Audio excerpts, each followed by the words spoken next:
Welcome to Naskar academy YouTube channel. আপনারা প্রত্যেকেই জানেন 10 জুন তারিখ থেকে পশ্চিমবঙ্গের বিভিন্ন প্রাথমিক স্কুল, মাধ্যমিক স্কুল ও উচ্চ মাধ্যমিক স্কুল রিওপেন হলো। 10 জুন তারিখে পশ্চিমবঙ্গের বিভিন্ন জায়গার আবহাওয়া কোন জায়গায় দাঁড়িয়েছিল?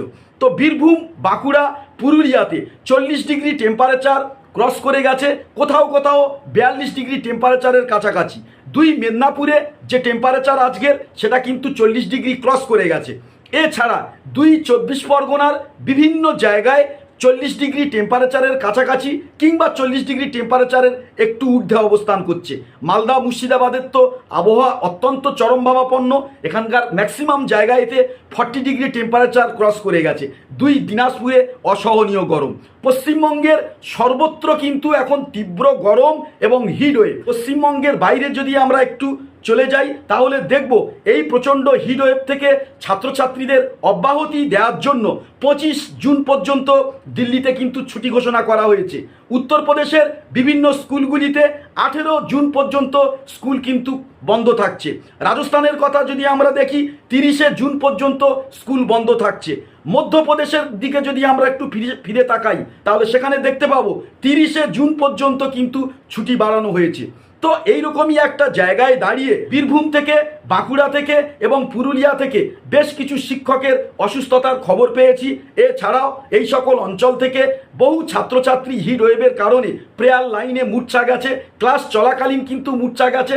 আর আজকের দিনটাতে আমরা যদি সামগ্রিকভাবে দেখি প্রত্যন্ত গ্রামাঞ্চলের স্কুলগুলিতে, তার পাশাপাশি শহরের বিভিন্ন স্কুলগুলিতে পঠন পাঠন চলাকালীন একটা ম্যাক্সিমাম সময় জুড়ে কিন্তু লোডশেডিং ছিল।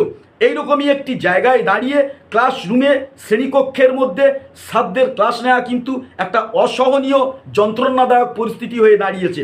তার পাশাপাশি ছাত্রছাত্রীদের ক্লাসের প্রতি তো একেবারে মন ছিল না এবং ছাত্রছাত্রীদের মধ্যে একটা বড় অংশ কিন্তু মূর্ছা যাওয়ার মতো পরিস্থিতি। শুধু গ্রামাঞ্চল নয়, শহরের বিভিন্ন স্কুলগুলিতে প্রতিটি শ্রেণীকক্ষে যে কয়টি ফ্যান বা পাখা থাকা দরকার সেই পর্যাপ্ত ফ্যান কিন্তু নেই। এমনও অনেক স্কুল আছে যে স্কুলের শ্রেণীকক্ষে সর্বাধিক 2 থেকে 3টি ফ্যান, তার মধ্যে দেখা যাচ্ছে 2টি ফ্যান বিকলাঙ্গ হয়ে গেছে এবং একটি ফ্যান ঘুরছে না ঘোরার মতো।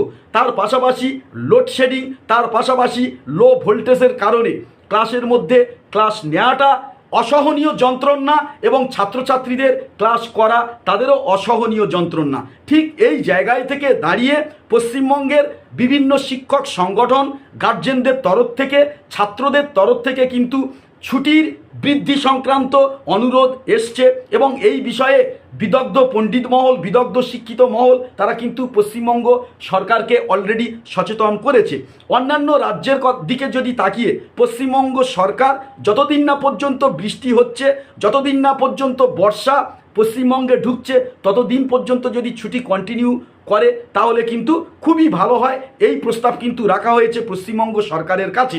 এর আগেও আমরা দেখেছি যে বিগত দিনগুলিতে গরম বৃদ্ধির কারণে ছুটি কিন্তু এক্সটেন্ড হয়েছে, কারণ অলরেডি দিল্লি, উত্তরপ্রদেশ, রাজস্থান, মধ্যপ্রদেশে ছুটি বৃদ্ধির নজির কিন্তু এই বর্তমান ইয়ারে আমরা দেখতে পাচ্ছি।